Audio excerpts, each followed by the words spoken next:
Il s'agit en effet d'une réflexion qui choisit de s'articuler autour d'un fléau qui s'installe de plus en plus dans notre société. La violence sous ses formes de crimes parfois crapuleux. Nous entendons d'ici quelques esprits conformistes affirmer que la cote d'alerte est loin d'être atteinte comparée à d'autres pays. Mieux, s'appuyant sur les résultats d'une enquête sur les activités judiciaires de l'année 2017-2018, on peut apprendre que meurtre et assassinat en représentent moins de 1%. Soit.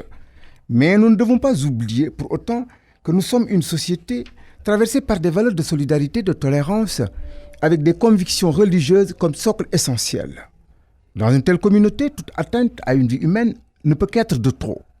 C'est en cela que les récits de crimes passionnels, de drames familiaux, qui font souvent la une des journaux, peuvent nous interroger sur l'évolution actuelle de notre société, sur les chemins de travers que tentent de lui faire emprunter certains. C'est à croire que près de 60 ans après nos indépendances, nous aurions manqué de construire un État-nation adossé à des références d'emblèmes, de symboles incarnés par des figures vertueuses. Les véritables bâtisseurs de la République, pour reprendre la belle formule de notre doyen Majib Sen. Alors, c'est le retour aux valeurs, aux identités communes, pour en faire qu'un frère ne soit plus tenté de poignarder un autre frère, un père à éventrer un fils ou le contraire. Des actes innommables qui sont devenus, hélas, courants ces derniers jours dans la société sénégalaise et qui paraissent de plus en plus consubstantiels en dérèglement social comme d'un dérèglement climatique. Nous ne saurions terminer cette réflexion sans avoir une pensée pieuse pour Ousmane Tanor Dieng. Partager les nombreux témoignages formulés à son endroit. Ses qualités d'homme d'État, au parcours élogieux, en font toujours une référence. Il avait compris que dans l'action publique, c'est parfois dans le silence qu'on était le plus efficace. Alors qu'il repose en paix dans son village natal de Nguyen. Il s'agit en effet d'une réflexion qui choisit de s'articuler autour d'un fléau qui s'installe de plus en plus dans notre société. La violence sous ses formes de crimes parfois crapuleux. Nous entendons d'ici quelques esprits conformistes affirmer que la cote d'alerte est loin d'être atteinte comparée à d'autres pays.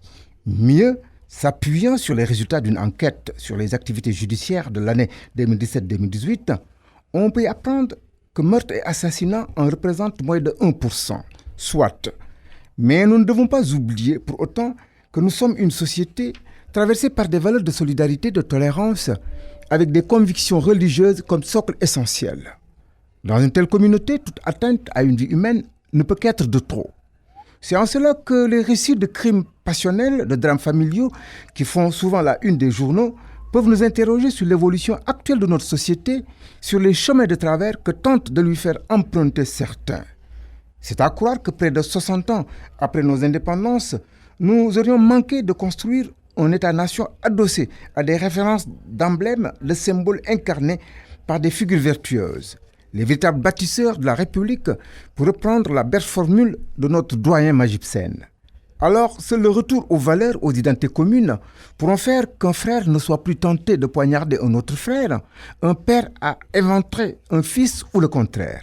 Des actes innommables qui sont devenus, hélas, courants ces derniers jours dans la société sénégalaise et qui paraissent de plus en plus consubstantiels en dérèglement social comme d'un dérèglement climatique.